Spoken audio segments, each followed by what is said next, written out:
আমরা আজকে এখানে জড়ো হয়েছি একটাই দাবিতে, নিরাপদ সড়ক চাই।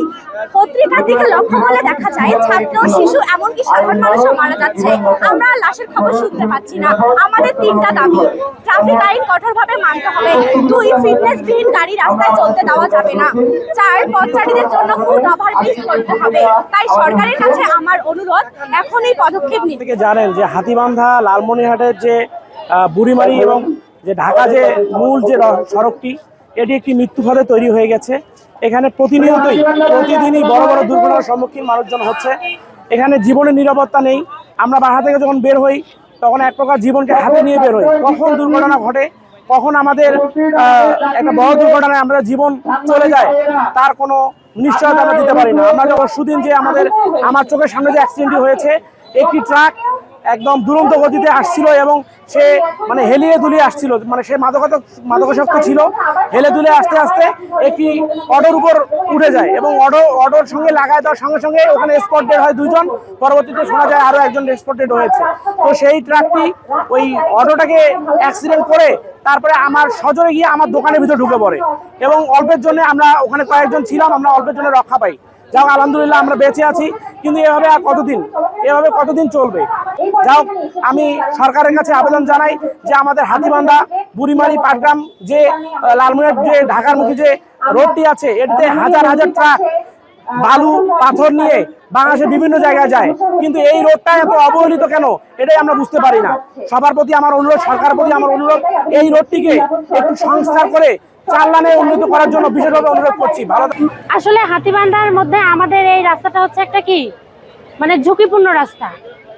আমাদের শিক্ষা প্রতিষ্ঠান এখানে অনেক আছে, রাস্তা একদম পাশে, কিন্তু কোনো শিক্ষা প্রতিষ্ঠানের সামনেই স্পিড ব্রেকার নেই।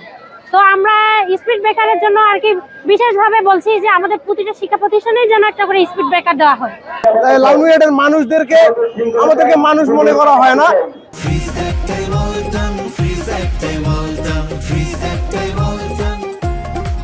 আমরা একটা গরু ছাগলের যতটা মূল্য আমরা মনে করি, আমাদেরকে ততটা মূল্য দেওয়া হয় না।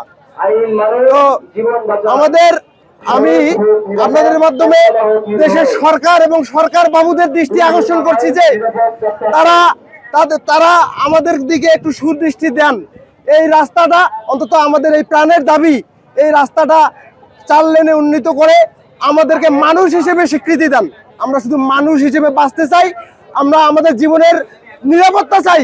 আমরা বলতে চাই যে আমাদের জীবনের একটা নিরাপত্তা আছে। আমার ছেলে, আমার বাবা, আমার ভাই, আমার বোনের জীবনের নিরাপত্তা আমি চাই। এত গাড়িটার হলো গতি অথবা ড্রাইভিং লাইসেন্স না থাক, কিন্তু ওদের প্রশিক্ষণ প্রাপ্ত যদি হইতো তাহলে মনে হয় যে একটু হলেও এই দুর্ঘটনার হাত থেকে রক্ষা পেতাম। আর সবচেয়ে বড় কথা হলো রোডে যখন ওনারা গাড়ি চালায় তখন হলো যে গতিটা ওদের এত বেশি যে সেখানে প্রতিষ্ঠান থাক আর জনবহুল জায়গায় হোক, যেখানে হোক না কেন, গতিটা যদি একটু কমাইতো তাহলে মনে হয় যে এই দুর্ঘটনা থেকে আমরা রক্ষা পাইতাম। হোক, আমরা সরকারের কাছ থেকে এটাই আশা করবো যে এর পরবর্তী থেকে আমাদের যেটা বাচ্চারা চাচ্ছে এবং আমরা চাচ্ছি এইরকম সড়ক দুর্ঘটনা যাতে না হয়, এটা থেকে যাতে আমরা একটু রক্ষা পাই, সেই দিক দিয়ে ওনার একটু নজর দেওয়ার জন্য আমরা মানে আকুলভাবে আবেদন করতেছি।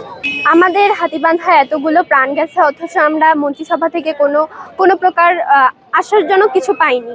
কিন্তু সড়ক দুর্ঘটনা এমন একটি পরিস্থিতি দাঁড় করিয়েছে যেটা আমাদের সত্যি ভয় পাইয়ে দেওয়ার মতন অবস্থা।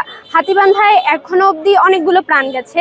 আমাদের জানা মতে আমরাও রিক্সায় যাতায়াত করি, মানে অটো রিক্সা, বিভিন্ন যানবাহনে যাতায়াত করি, আমাদেরও জীবনের ভয় রয়েছে।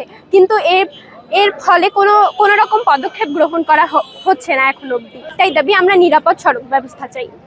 তো আপনারা সবাই অবগত আছেন যে প্রতিনিয়তই আমাদের লালমনিরহাট টু বুড়িমারি মহাসড়কে সড়ক দুর্ঘটনা ঘটতেছে এবং গুরুতর অনেকে আহত এবং নিহত হয়েছে। গত পরশু দিন ইতিমধ্যে আরেকটি বড় ধরনের দুর্ঘটনা ঘটেছে এবং 2 জন নিহত হয়েছে তাৎক্ষণিকভাবে। তো আমরা চাই না এ ধরনের ঘটনা হাতীবান্ধায় আবার পুনরায় ঘটুক।